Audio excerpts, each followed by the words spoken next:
Et si on arrêtait de brûler l'argent public? Voilà le titre volontiers provocateur du dernier numéro du magazine Capital. L'État cherche 1 milliard d'économies au minimum pour boucler son budget.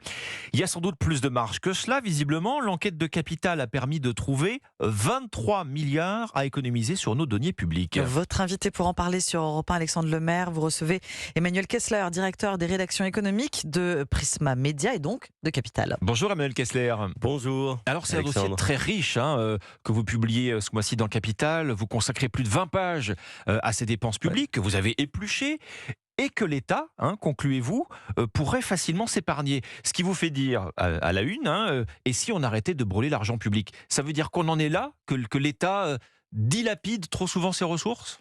Ça veut dire qu'en fait, l'effort, il est beaucoup moins important qu'on ne le dit. Parce que là, on a entendu Bruno Le Maire nous dire l'année prochaine, vous l'avez dit, péniblement, on économise 2-3 milliards d'euros. Et l'année prochaine, il va vraiment falloir y aller. Et on cherche 12 milliards. Bon. Et on nous présente ça comme un Everest. Et nous, on a regardé poste par poste, domaine par domaine, et on s'est aperçu que c'était pas si compliqué. En France, on est drogué à la dépense publique. Résultat, on a 3 000 milliards de dettes qui nous empêchent d'investir suffisamment, de développer l'économie. Et en fait, il y a une espèce d'habitude qui a été prise de laisser les dépenses s'accumuler sans aller regarder de près. Et on s'est aperçu que finalement, faire des économies, c'était pas si compliqué en étant ni ultra-libéral comme le nouveau président argentin qui ferme tous les ministères, ni en se disant que dès qu'on supprime quelque chose, ça y est, les services publics vont pas marcher. Non, c'est pas du tout comme ça. En fait, c'est assez simple.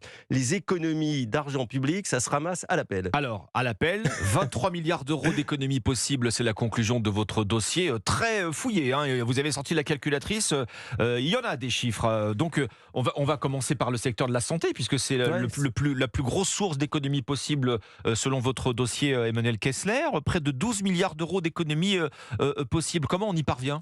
Il y a énormément, vous savez, les dépenses de santé, c'est un des principaux postes de dépenses de l'État. Globalement, d'ailleurs, la dépense sociale, c'est plus de 750 milliards d'euros. Et en fait, là aussi, on a pris l'habitude d'accumuler des dépenses et puis le système a des ratés.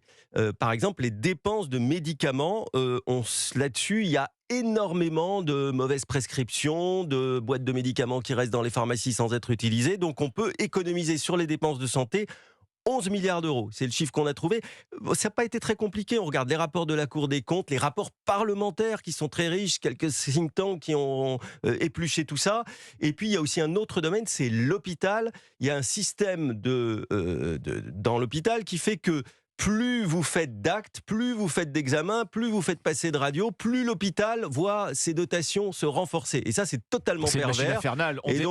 On dépense pour retrouver le même budget l'année suivante. Exactement. Ça s'appelle la tarification à l'activité. Ça a beaucoup d'effets pervers. Et donc, ces 11 milliards, franchement, on les trouve sans remettre en cause le fonctionnement de nos hôpitaux. C'est ça qui est important, si vous voulez. C'est qu'on peut faire des économies, rationaliser, être plus efficace sans sacrifier les services publics. Alors, autre domaine auquel vous vous intéressez, c'est celui du logement. Vous pointez là un maquis d'aides, en particulier pour la rénovation énergétique, des aides qui représentent près de 13 milliards de recettes en moins pour l'État.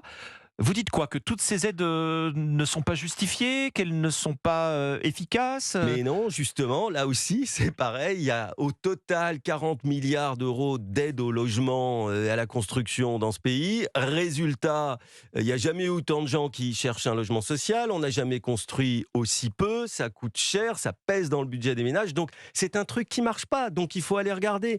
Et je vais vous donner un exemple. C'est le système MaPrimeRénov' où on dépense 4 milliards d'euros chaque année pour aider les gens à faire des travaux de rénovation énergétique, sauf que la plupart des systèmes, et avec beaucoup aussi d'entreprises intermédiaires qui cherchent à profiter un peu de ça, ne font que une partie des travaux. Ils vont faire que l'isolation, ils vont remplacer la pompe à chaleur, mais ils ne vont pas faire les travaux d'isolation. Donc ça ne sert à rien.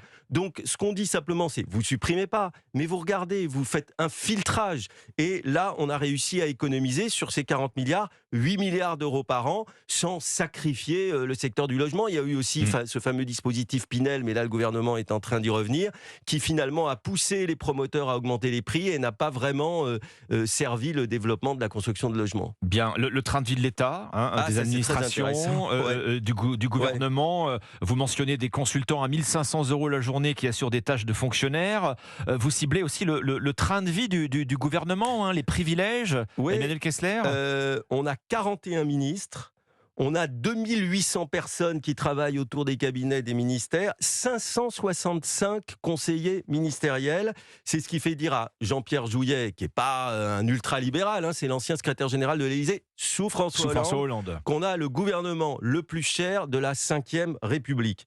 Et quand même, les dépenses de l'Élysée, c'était 100 millions d'euros sous François Hollande, c'est 127 maintenant sous Emmanuel Macron. Donc la rigueur, la bonne gestion, il faut qu'elle s'applique à tout le monde.